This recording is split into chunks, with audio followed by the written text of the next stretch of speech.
Hello' everyone, আজি মই আপোনালোকৰ আগলৈ লৈ আহিছোঁ এটা কোমোৰাৰ বৰ বনাবৰ কাৰণে। তাৰ কাৰণে মই লৈছোঁ এনেকুৱা চাইজৰ এটা সৰু কোমল কোমোৰা লৈছোঁ। এই কোমোৰাটো বাকলি গুচাই মাজতে দুফাল কৰি মই ঠিক এইটো চাইজ কৰি এনেকৈ পাতল পাতলকৈ কাটি লৈছোঁ। এতিয়া মই বৰখিনি বনাবৰ কাৰণে মই বাতিটোতে মই এই চামুচখনেৰে 1.5 চামুচ বেচন দিছোঁ। শুকান চাউলৰ গুড়ি এইটো মই এনেকৈ 1.5 চামুচ দি দিছোঁ।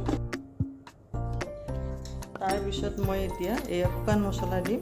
ধনিয়া গুড়ি 1/2 চামুচ দিছোঁ, জলকীয়াৰ গুড়ি 1/2 চামুচ দিছোঁ, নিমখ সোৱাদ মতে দিছোঁ, জিৰা আৰু জালুক মিক্স 1/2 চামুচ দিছোঁ, পাঁচফোৰণ 1/2 চামুচতকৈ কম দিছোঁ আৰু অকণমানি মই হালধি গুড়ি দিছোঁ আৰু মই অকণমান কালি জিৰা দিছোঁ।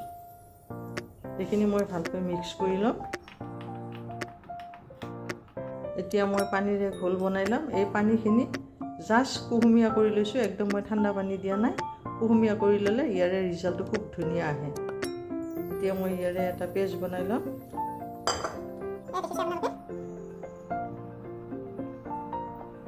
এইখিনি মই ভালকৈ মিক্স কৰি ঠিক এনেকুৱা এটা কনচিষ্টেঞ্চিত ৰাখি দিছোঁ। আমি ডাইৰেক্ট এতিয়া তেলত ফ্ৰাই কৰিব পাৰিম। গেছটো জ্বলাই দি মই ইয়াতে কেৰাহীত মিঠাতেল দি দিছোঁ। ৰিফাইনেটো ভাজিব পাৰি, কিন্তু মিঠাতেলত দিলে টেষ্টটো বেছি ধুনীয়া হয়। জুইটো মিডিয়াম মাজত ৰাখিব। বনোৱাৰ আগতে মিশ্ৰণটো অলপ লৰাই দি ল'ব। এতিয়া এনেকৈ আপুনি এই বেচনৰ ঘোলটোত এনেকৈ লেটিয়ে এনেকৈ দি দিব।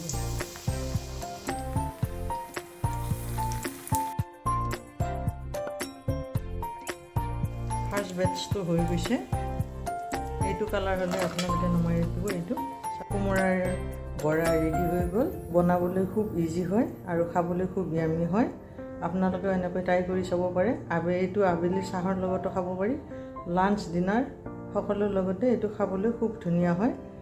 আপোনালোকেও এবাৰ ট্ৰাই কৰিব। যদি আপোনালোকৰ এই ৰেচিপিটো ভাল লাগি থাকে তেনেহ'লে লাইক কৰিব, শ্বেয়াৰ কৰিব, কমেণ্ট লগতে ছাবস্ক্ৰাইব কৰিব নাপাহৰিব। Thank U.